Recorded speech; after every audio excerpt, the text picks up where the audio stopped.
It is really my great pleasure to introduce you to Lani Santo, the Executive Director of Footsteps.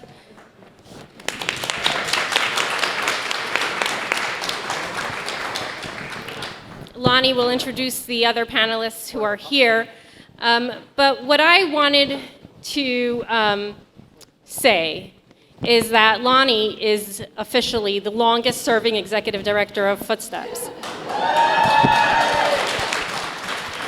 And I'm not going to ask members to stand, but I would like every Footsteps staff member who's here to please stand. And I know there are a few of you.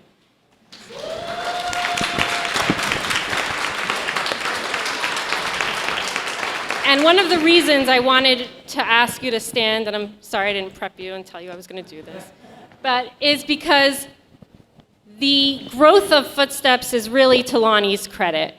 When Lani became executive director, there was 3 people, maybe? And now there's a huge team and people who are so dedicated and are here on a Saturday. So thank you for building up just a huge engine of support for people who are leaving the ultra-Orthodox Jewish communities. The last thing I'll say about Lani is she really supported the vision of this conference. People may not know this, but when I founded Footsteps, it was to help people from all insular religious communities. And for many reasons, it ended up focusing on a very particular insular religious community, the ultra-Orthodox Jewish communities. But she always knew and appreciated the vision of bringing us all together here. And the minute this idea came up, Lani said, tell us how we can help. We're here to help any way we can help. And they really did come through and help tremendously financially by introducing us to other friends and really being here today. So thank you for being here on a Saturday. I really appreciate it. Lani Santo. Thank you, Malky, who founded that organization that wouldn't exist. So we're grateful and honored to be here today. I think that you have formal bios available to people. Here today, we're gonna take a deep dive into the stakes of leaving ultra-Orthodoxy and other fundamentalist communities when it comes to folks who issues of marriage, divorce, and custody. And we'll look at both personal, court level, and policy level issues. We'll hear both personal accounts from Faigy Gelbstein, who's sitting right here, who is not only a Footsteps member and very talented individual, but an activist and an amazing ambassador around issues of concerns for people leaving the communities in which she was raised. And then also Fraidy Reiss. I remember Fraidy when you came to us when we were 3 staff back then, and you were sitting over in that strange corner office that was a separate room, separate from that space, and said you wanted to start Unchained, and I was just so in awe of your fierce tenacity and determination, and you've taken an amazing vision and turned it into reality, and even more. And I hope you'll share some more about the work of Unchained over the course of our conversation. So first, we're going to hear from Faigy a little bit about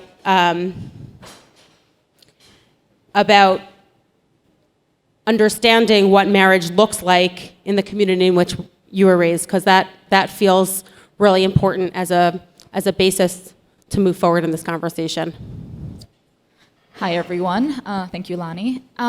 So I grew up in the Hasidic ultra-Orthodox community in Williamsburg, Brooklyn. The way the marriage process generally works in the community I come from starts way before the actual marriage. When young boys and girls approach the age of 18, they are considered to be eligible to be set up for an arranged marriage. When I was slowly approaching 18 years of age, shatchanim, or rather matchmakers, began calling my parents excessively. They wanted to know if I was 18 and if my parents were already looking for me to be set up with an eligible boy. Prior to turning 18, my parents refused to have me set up, but the minute I hit 18 is when they began to listen to the prospects that were being told to us. A couple of months after my 18th birthday, a matchmaker contacted my mom suggesting that a boy she thought was fit for me was a brother of a close friend of mine. And in her words, she said, if Faigy had gotten along well with his sister, then perhaps she would get along well with him. My parents knew this boy's sister well and were willing to listen to the matchmaker and began to do research on this particular boy. Questions that are usually asked during this process is how zealous and righteous is the boy? Does he study Torah/the Bible all day? And does he practice those values in his day-to-day life? The research is done internally by asking friends and family of the boy, and so a lot of the system is skewed. Nevertheless, my parents only wanted the best for their firstborn daughter, and so research they did until they came to the conclusion that this boy was a good fit for me. When people hear the words arranged marriage, they usually default to forced marriage, and for a lot of people, arranged marriages can be forced. But forced marriages can have many meanings. True, a gun was never put to my head, and nobody threatened to get me married, but my whole life had been set up in this way that the only step forward was going from the arms of my parents into the arms of my husband. I had been taught to not yearn for anything else, less or more. Education was not a legitimate enough path. Living alone without marriage was not an option, and taking care of my finances was not something that was supported either. So at 18 and 3 months, after meeting this boy 2 times for about an hour and a half each, I was engaged to be married with strict rules about not hanging out with my fiancé during our 6-month engagement.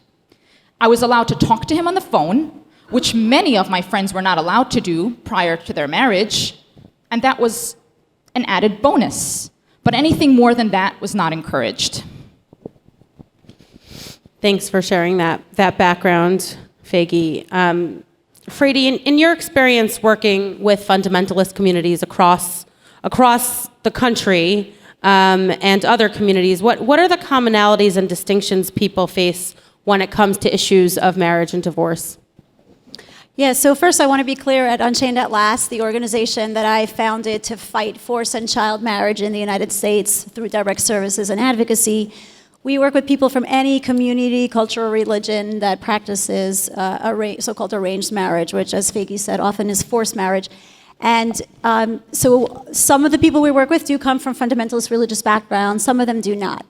Some of them come from other religions or secular backgrounds. So it's a very widespread issue, and doesn't seem to be limited to any one community or background. But some of the commonalities that we see that are really upsetting, and a lot of that you heard from Faigy, when someone here in the United States is forced to marry, the perpetrators are almost always the parents.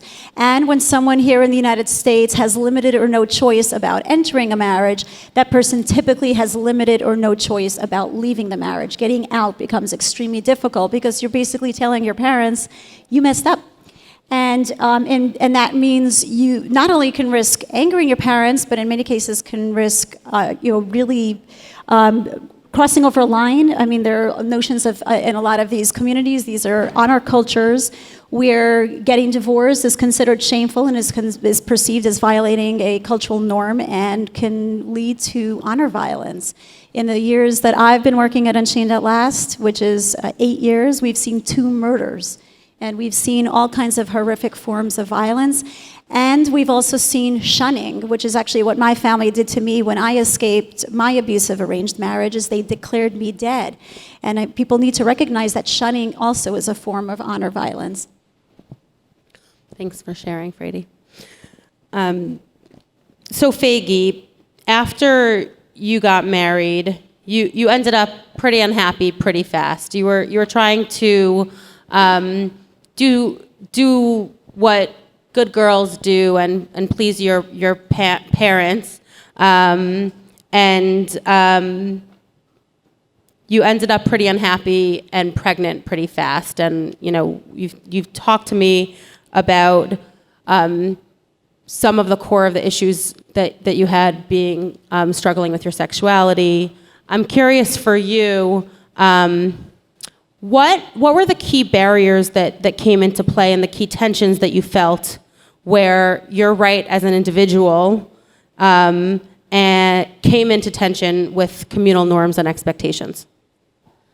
So I was married. It was 3 months into the marriage, and like Fraidy said, I found myself pregnant. So the first right that was violated was my reproductive right, and that points to the idea that coming from that community, I had no choice but to get pregnant and have a child and have multiple children. Birth control was not an option in that community. Now, at some point in the marriage, I found myself ready to leave that marriage and prepared to do whatever it is to take that step.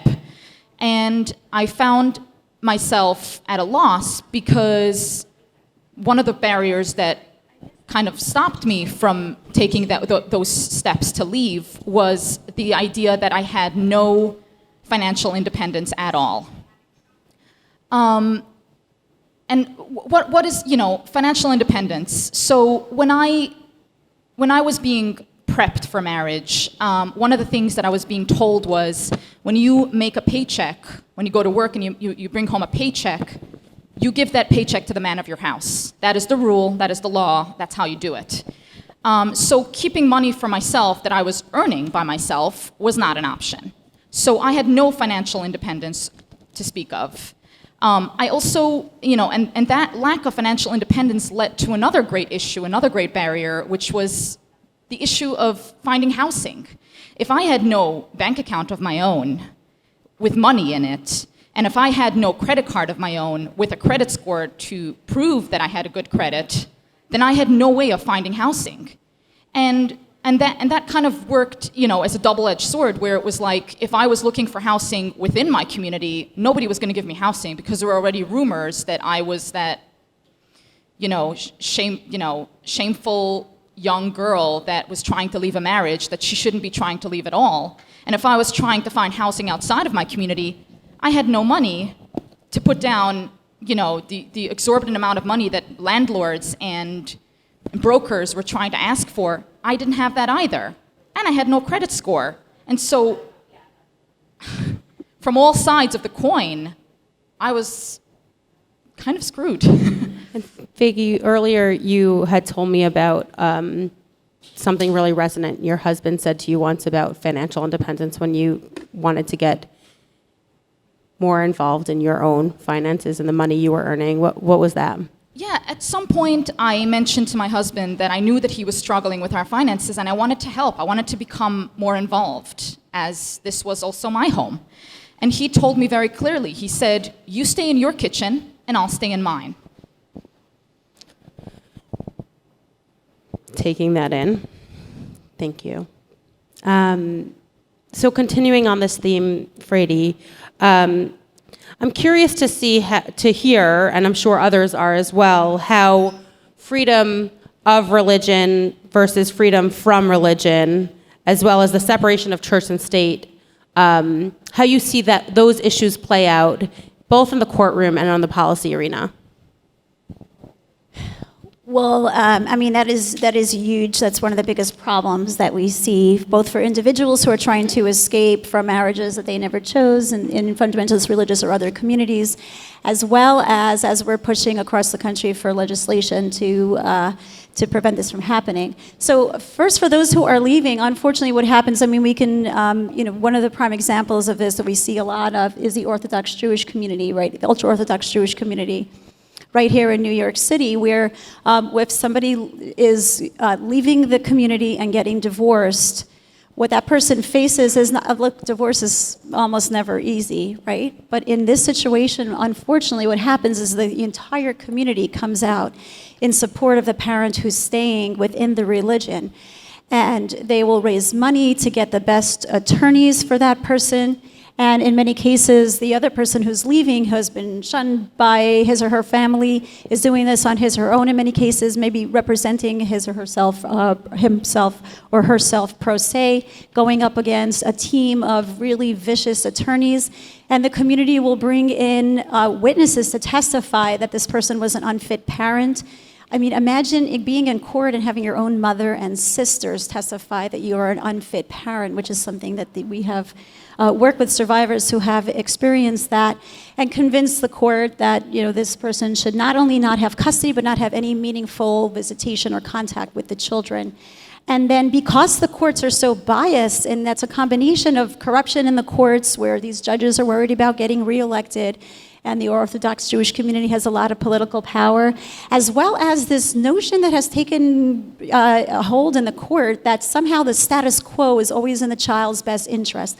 That if the child has always been raised in a certain religion, it's in the child's best interest to stay in that religion, which of course is absurd. I mean, that's not always true. The courts should not be choosing a religion for the kids anyway. The courts should be in a custody battle deciding which is the more fit parent, not which is the better religion.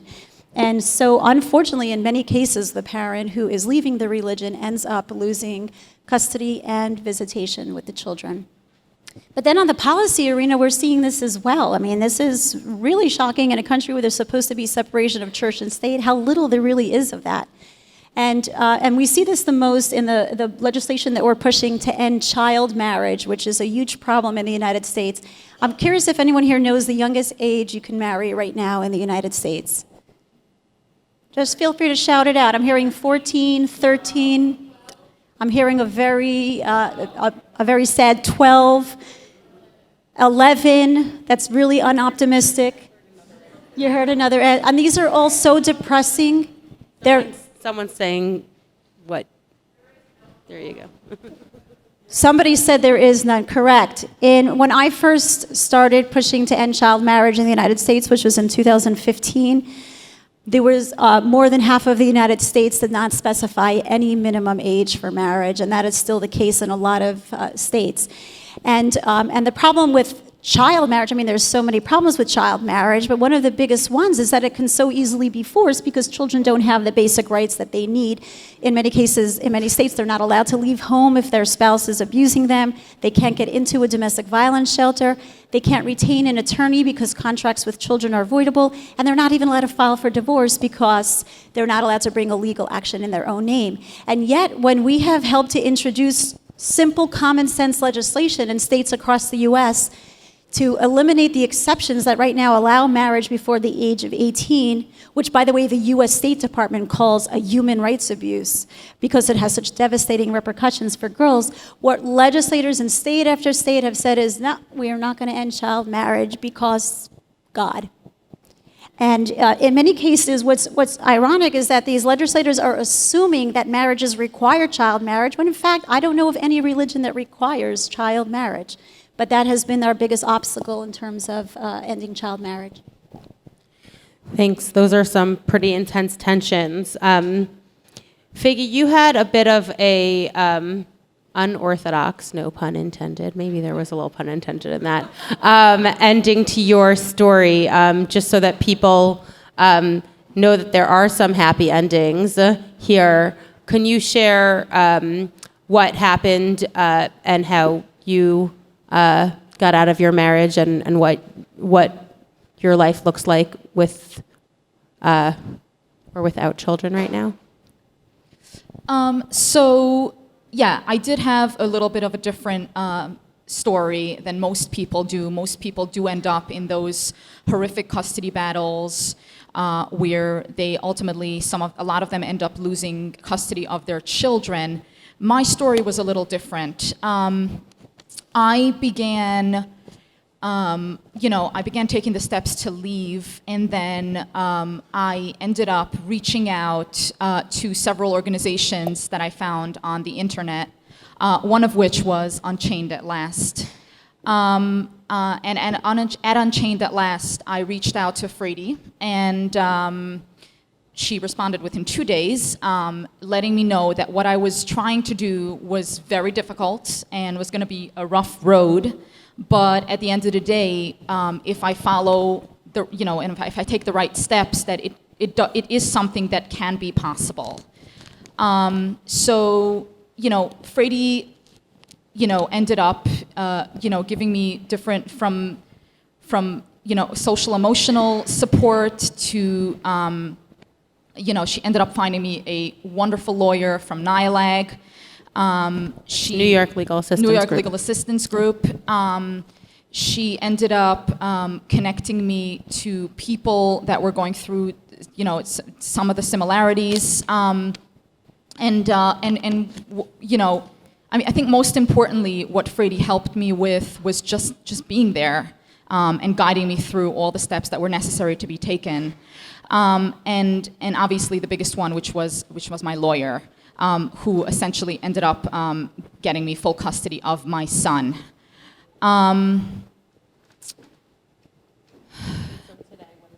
Today, I am, I'm in my second year of graduate school.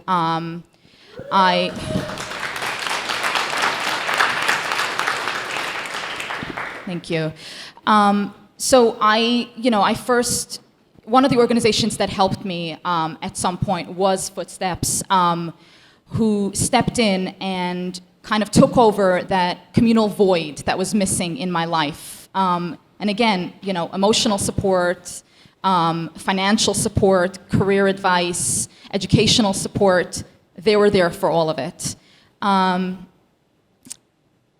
One of the things that Footsteps helped me with was, college is expensive, and Footsteps has this amazing program where they guide you to helping you get your GED. Most of the people coming from my community don't even have a high school diploma, and so I started that journey and ended up in undergraduate, but I needed to pay for that. So Footsteps stepped in and pointed me in the direction of amazing scholarships, pointed me in the direction of outside scholarships from different organizations, and helped support me financially throughout school. And that's such an important aspect that we just, a lot of people take for granted. School is just a given, and that was never a reality for me. I was never going to go to school. And so I got my undergraduate degree. I graduated last year, 2018, May of 2018, and immediately Footsteps, kept pushing me. I wanted to go to graduate school. You can do it. Go to graduate school. And so right now I'm in a special and general childhood education program at Bank Street College of Education. As I said, I'm in my second year. I have full custody of my son. I live with my wonderful partner and our 4 children. My partner is also ex-Orthodox, and we have a beautiful family together, and I have a life that I never dreamed that I would have before all of this. Thanks, Faigy. And you talk about the organizations that were there along the way, but you're really the one that made this happen. The reason that I wanted Faigy to share that on, in this space is that I think there are a lot of challenges out there, but there's also, there's spaces for hope along the way here. Your journey is one that's particularly inspirational, as is Fraidy's. And Fraidy, I'm curious to know from you where you see the hope. There is some hope. There was a time a few years ago where all of us on the tiny Unchained At Last team were so frustrated, and we thought no state is ever going to take this drastic step of ending child marriage, and when the first state does that, we are all going to get tattoos to commemorate the victory. And I hope you notice that I have a tattoo here on my wrist. It's a broken chain because last year Delaware became the first U.S. state to end child marriage. No marriage before 18. Thank you. And then a month later, New Jersey became the second U.S. state. So the good news is it is 2 down and only 48 to go. That's really special. Thank you. I'm going to also speak about some hope that we see happening at Footsteps, because we lost our legal partners, NYLAG, on this panel in the last minute. They weren't able to attend, but I do want to speak about some hope we're seeing around legal reforms in the court system. And while we do see time and time again, people losing custody of their kids. First of all, we're seeing more and more parents come to us and saying, we see people like Faigy out there, we see people like Fraidy out there, we see people who have custody of their kids, who are building new lives, and we think we could do it too. People don't take that decision lightly. It often is the last decision they're making, right? Like there's no choice to do it. But over the years now, about 40 to 50% of our new members that come our way are parents, and that's a real shift in the demographics of when Malky started the organization, when it was really young and attached individuals. And I'm looking at Michael here. That was the demographic, and that was because there was no hope as parents, and I think. As we were seeing some dire needs, organizations like Unchained stepping up, we also have been able to build out our resources thanks to so many people, and built out a whole family justice initiative that serves annually about 70 people, individually providing them parents, providing them emotional supports, access to legal services. We have partnerships with New York Legal Assistance Group, with Legal Services of Hudson Valley. We're New York metro area focused, as well as Brooklyn Legal Services. And not only do they provide direct services to our clients, but we've also started a project called Preserving the Bond to really shift the court system and to create precedents so that we don't see only, best interest of the kids is status quo. And a couple of years ago, a year and a half ago, I want to flag that there was a really big win on the First Amendment front on the case of Weisberger versus Weisberger. One of our staff members, Javi Weisberger, won back custody of her kids on appeal, which had been taken away from her. And a core piece of that was saying that that no court could dictate and no legal arrangement could dictate, even if the religious courts, right? Because there are religious courts that serve as arbitrators here, and they're recognized by secular courts. It's called the Beis Din in the Jewish community. That courts secular courts, cannot tell someone that they have to pretend to be something they're not for their kids. And that was actually part of what was going on in the Weisberger case. Javi was being forced to pretend that she was something that she wasn't, including queer, including not religious, in front of her kids. And the court said, no, that's not okay on a First Amendment basis. And so while we're seeing the First Amendment work against us in a lot of cases, we're also seeing the First Amendment work towards us, and we're getting some precedent on the books. And I think that the more and more we push, and the more allies and firms we could bring in to have some muscle against the dollars hired by the fundamentalist community, specifically the ultra-Orthodox community, has a lot of resources in the Jewish community to fight these battles. We're seeing that if you put some muscle against the muscle, you can have wins in the court system, and hopefully it'll impact people down the line in a really positive way. So I wanted to bring attention to that. I hope it's okay that I stepped out of my facilitator hat for that one. I'm looking at your watch because my phone was talking at me, so I decided to turn it off. Faigy, can you, if just in case there's anyone in the room or listening later that wants guidance in this process, and Fraidy as well, if you had one or two pieces of advice for people who are parents who are looking to get out of a restrictive lifestyle with and maintain a relationship with their kids, what would it be? I would say to people living through the situation that I have lived through is to use your critical thinking skills in one way or another. We all have personalities, character traits that at times we try to push down because we fear coming out and embracing who we are. We fear rejection, isolation, excommunication, and loss that comes with all of that.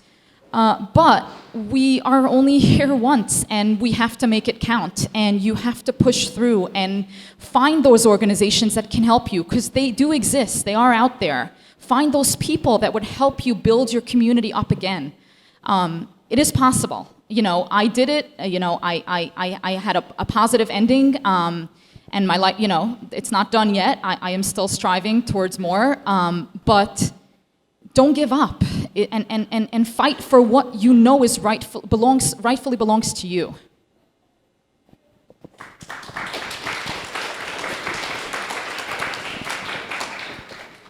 Yeah, and I would say the same thing. You know, when I was struggling to escape from my forced marriage and to get out of the fundamentalist religious community where I was raised, there was no help. There was, at that time, nowhere to turn for help, but now there is. And so to anyone who's in that situation, I would say, you deserve help and you can get help. Just reach out. Thanks. I know people are getting weary, so one way of helping with that is to involve you all. So I'm looking at the tired room. Everyone just take a minute and stand up, stretch, and sit down, all right? Just, it's been a morning that's been really full. You're gonna get lunch in 12 minutes, okay? You got your wiggles out? If you need, we have a norm at Footsteps in our staff meetings. You know, if you need to wiggle, do that. Like move to the back and walk and listen, okay? But if you can sit back down, I want to open it up for 10 minutes of questions. Yes, you could stand up and maybe say your name, and I don't have a mic for you, but someone does. Hello. So my name's Pat Gunn. And so as you mentioned, there's still the struggle to get the age of marriage defined at 18. But that doesn't seem like it goes quite all the way towards dealing with the disparities in power and situations that people can be placed in by their community or sometimes just by their parents.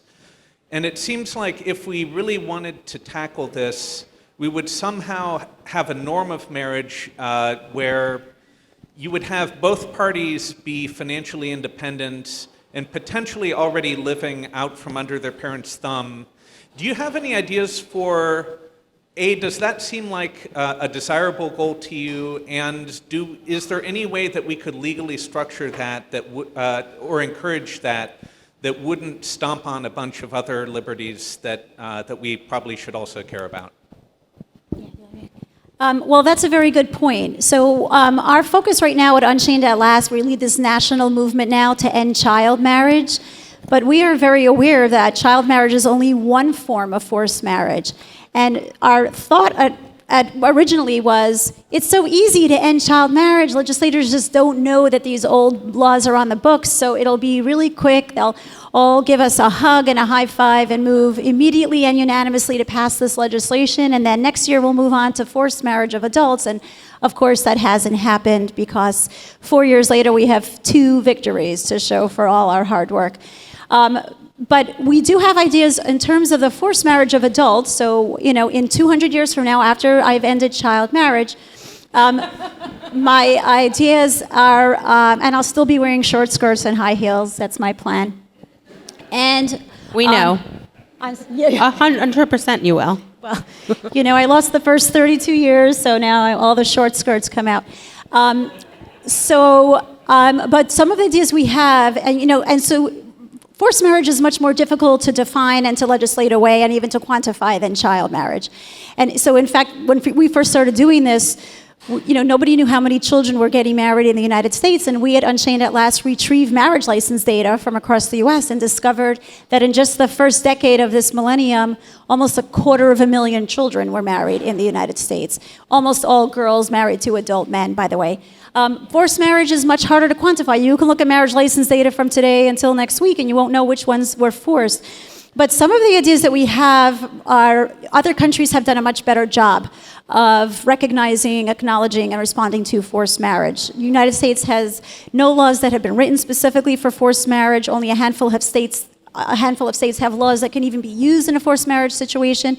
But in the UK, they do have really strong legislation where for years there has been a civil protective order that those who are in or facing a forced marriage could use to protect themselves. And a few years ago, they also criminalized forced marriage. So now survivors have both a civil and criminal option in terms of trying to get help.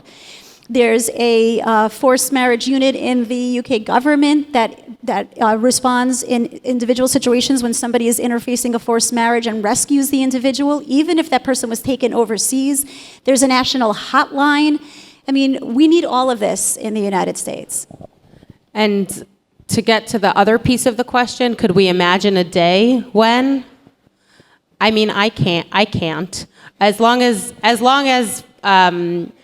fundamentalist religion is allowed to exist, that, you know, which is the basis of this country, right? That there is freedom to practice your religion as you choose, and then we won't be able to control those sorts of things of each partner in a marriage should have equal financial responsibilities, because the communities will structure it as they will, and I don't think, and they have too much muscle behind them to expect that to really ever change, in my opinion. So what we could offer are resources like the ones that Fraidy's thinking of, and then think about what structures we could do to undo the biases in the courtrooms that hit up people, and in the laws that hit people up time and time again. And so I think that's just where we're going to be at in this country, in my opinion.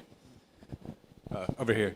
My name is Jay. I have sort of a personal, maybe psychological question. Hearing your personal stories brings up a lot of emotion and anger and sort of, I grew up in a Jewish household, but a very different one than either of you do, just like boring suburban stuff. And when I'm very familiar, I've been steeped in these kind of conversations for a while now, and it just brings up a lot of sort of anger in me. And now, like, just driving through South Williamsburg right here and seeing the kind of lives that you used to live, seemingly living out live in front of my eyes, I guess I'm curious psychologically, you're both very rational and have these very put together conversations. How do you, it's hard for me when I see those things in the face of that, not to just sort of scream and lose my mind and want to just grab people off the street and get in these conversations, but you actually lived it. So how do you deal with it? And maybe just some personal advice of separating those things. So before we go to our panelists, I'm going to say make sure you stay for Michael Jenkins' panel later. Maybe he'll adjust some of that. But do you two want to take a stab at it? And, I could also speak from that. So, it's hard. It's very hard. Especially, seeing loved ones going through similar things that you went through and not having the control to do anything about it. My little sister got married just a couple of months ago. And yeah, it was slightly different, and my parents were a little bit more careful, and they did a little bit more research, or whatever that is supposed to mean. But at the end of the day, she's a little older than I was. She's 20. She's an old maid. So she got married, and it was an arranged marriage, and I'm crossing my fingers and hoping that she actually has a more positive experience than I did.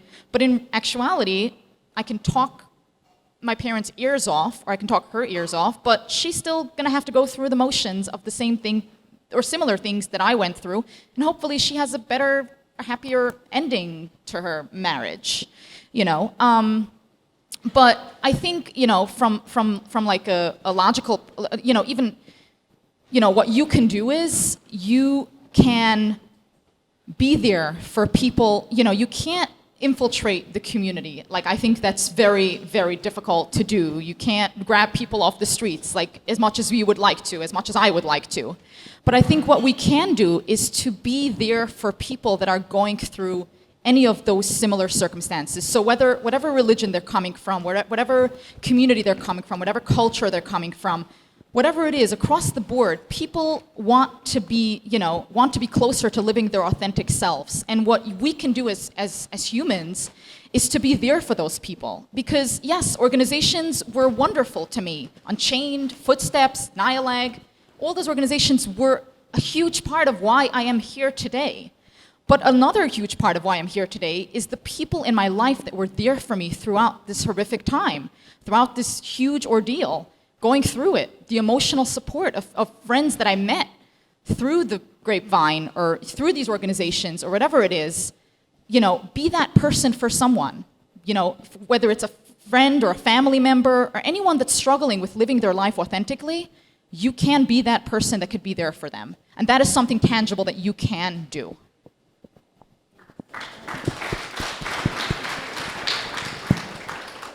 That's very well said, and I thank you for your question. And I want to add that rage can be a good thing. The reason I am here today is because of rage.